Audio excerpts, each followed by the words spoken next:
Hola, hola, hola, hola, hola, hola, hola, hola, hola, hola, hola, hola. Bienvenidos a una nueva edición del podcast titular, una edición que seguramente muchos ya estaban esperando. Este domingo se juega el clásico número 187 entre la Universidad de Chile y Colo Colo. Se disputará en el Estadio Nacional y para ver toda la actualidad del cacique estamos con Ignacio Rodríguez, que nos va a dejar al día completamente con Colo Colo. Hola Ignacio, ¿qué tal? ¿Cómo va todo?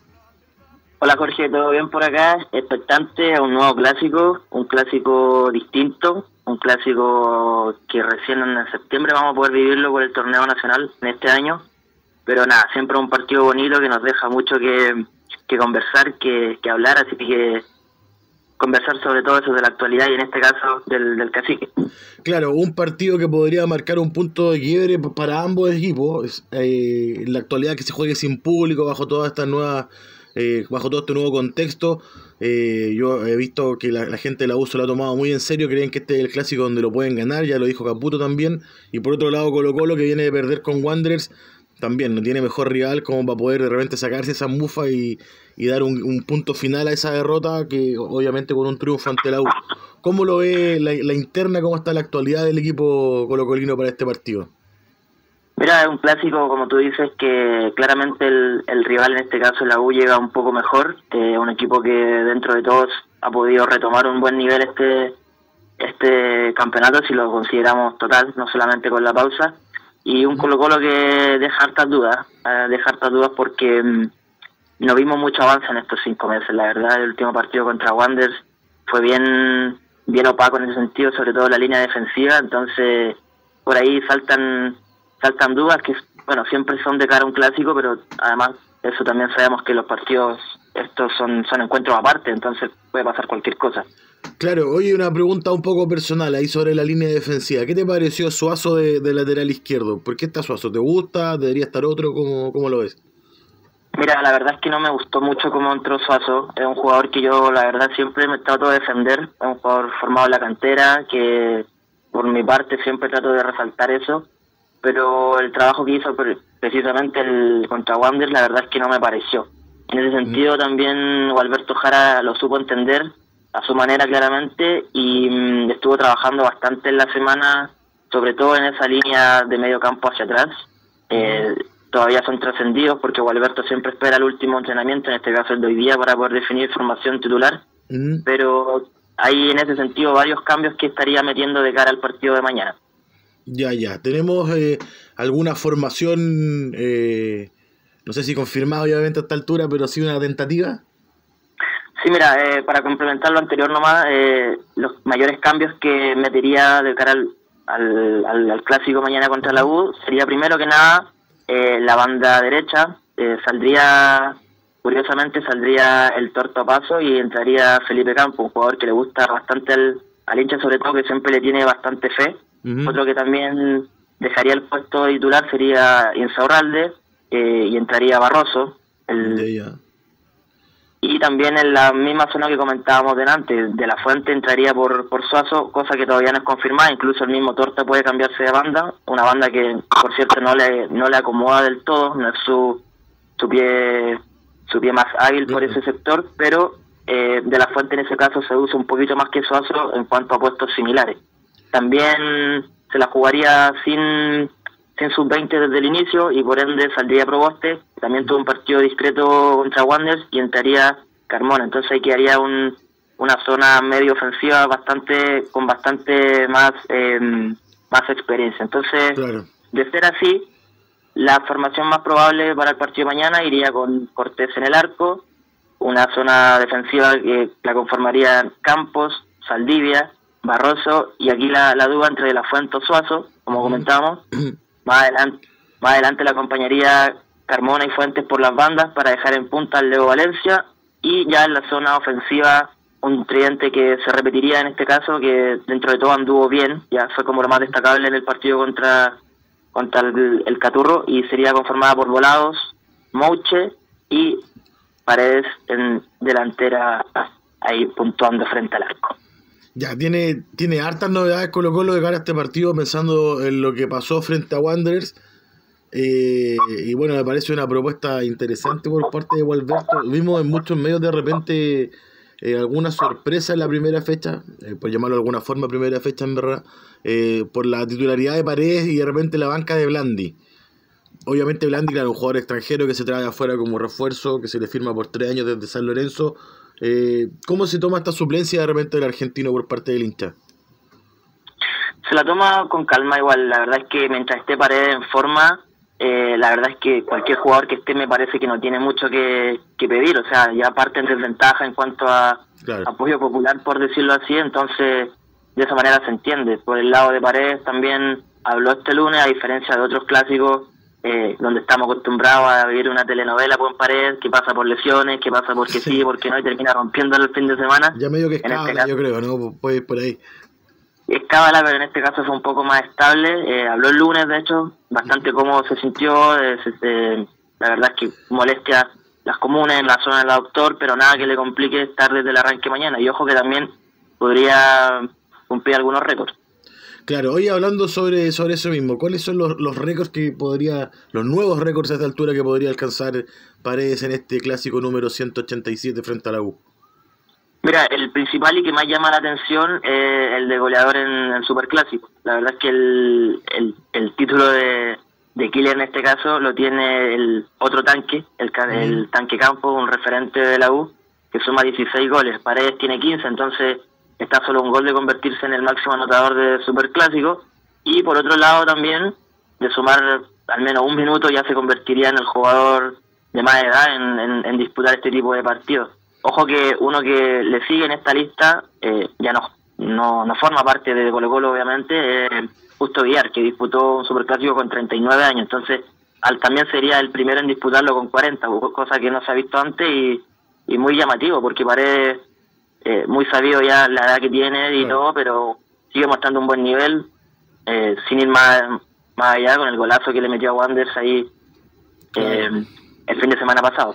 Sí, muy buen gol y también destacable lo de Paredes, son 40 años siendo titular, siendo un superclásico en primera y jugando también de delantero. De repente con Justo Villar es un poco más común ver que los arqueros tienen su carrera, que tengan buen rendimiento hasta una edad más avanzada, pero bien por Paredes que a los 40 años pueda marcar una diferencia todavía en el fútbol chileno, que se mantenga vigente y que el lunes también se haya mostrado tan entero, porque la verdad es que después de un partido como el que se tuvo frente a Wanderers, a cierta edad ya cuesta un poco más rearmarse. Hay más dolores físicamente y que al Luna ya estaba ya en buenas condiciones. La verdad es que habla muy bien de su preparación. Oye, y sobre todo, sí, solamente quería agregar que la verdad es que a esta altura uno entiende que los partidos de Paredes son estos. Uno está acostumbrado a verle un buen nivel y sabe que por muchas molestias, por mucho cansancio, por mucha fatiga incluso que pueda tener el jugador, son jugadores que le gusta este tipo de partidos, le acomoda, sabe jugarlo mentalmente, físicamente y siempre te puede sorprender ahí con algo especial. No, claro, me imagino yo que en este caso para los centrales de la U obviamente es muy distinto de repente defender a Blandi, no solo porque tiene características distintas a Paredes, sino que hay una carga que Paredes ya tiene, que maneja en este tipo de partidos y que sin duda es una ventaja para los de Gualberto Jara en este caso. Claro. Y nada, esperar simplemente que la experiencia juegue a favor en este caso, por los dos lados incluso. No solo yo hablo por Colo-Colo, pero por ahí la trayectoria siempre da un puntito a favor y levanta el equipo, cualquiera que sea el color. Claro. Oye, Ignacio, finalmente para ir terminando este podcast de información del Cacique, ¿cómo lo ve el hincha? ¿Cómo termina este domingo el partido entre el Colo y la U? Mira, como te decía antes, un partido difícil, pero esperemos, por mi lado, la verdad es que te voy a hablar con la camiseta puesta, que el marcador termine a favor y obviamente la supremacía siga perdurando. Pero no hay que olvidar también la calidad del rival y que eso también te puede sorprender, sobre todo en un partido que en contextos distintos, sin público, con la presión puesta en otro lado, pero nada, va a ser interesante también ver cómo se desarrolla eso en este nuevo formato. Oye, Ignacio, bueno, un último tema para terminar, quizás no tiene mucho que ver con la cancha, pero sí mucho con lo que pasa dentro del camarín, dentro del club y la dirigencia. Hubo algunas sanciones por parte de la dirección del trabajo. ¿Cómo está eso? ¿Cómo está todo el presente de lo que está pasando en ese sentido en el escritorio colocolino? Es un presente con harto movimiento. Uno esperaba que este conflicto entre jugador y dirigencia ya estaba teniendo su punto final, sobre todo con las facilidades que dio Blanco y Negro para poder generar partidos amistosos más adelante, pero faltaba la última palabra de la dirección del trabajo, que recordemos había puesto en jaque a jugadores, o más que en jaque, fueron los jugadores los que acudieran a la dirección del trabajo para poder exigir las remuneraciones que no se habían otorgado durante el periodo de pandemia, que Colo-Colo, cuando Colo-Colo en el fondo se acogió a la ley. ¿Podemos hacerlo de nuevo? Me estuve complicando un poco con la... Ya, vale, a ver, va en uno. Voy a seguir este mismo, después lo corto, ¿no? Dale. Oye, Ignacio, un tema que de repente sale de la cancha, pero que sí tiene que ver con lo que pasa con el rendimiento del club de una u otra forma, es lo que está pasando en el escritorio colocolino. Hubo algunas sanciones por parte de la dirección del trabajo, fuertes sanciones sobre el cuadro popular. ¿Cómo se lo toman y cómo está el presente de esta situación? Es un presente con bastante movimiento, la verdad. Uno esperaría que este conflicto entre jugadores y dirigencia hubiera tenido un punto más o menos final cuando Colo-Colo Blanquinero, en este caso, decidió aceptar la realización de partidos amistosos para poder reintegrar ciertos dineros a jugadores y a trabajadores, pero el hecho fue que faltaba la última palabra de la dirección del trabajo. En este sentido, esta semana determinó la dirección que los jugadores sí tuvieron relación laboral en los días de abril y mayo.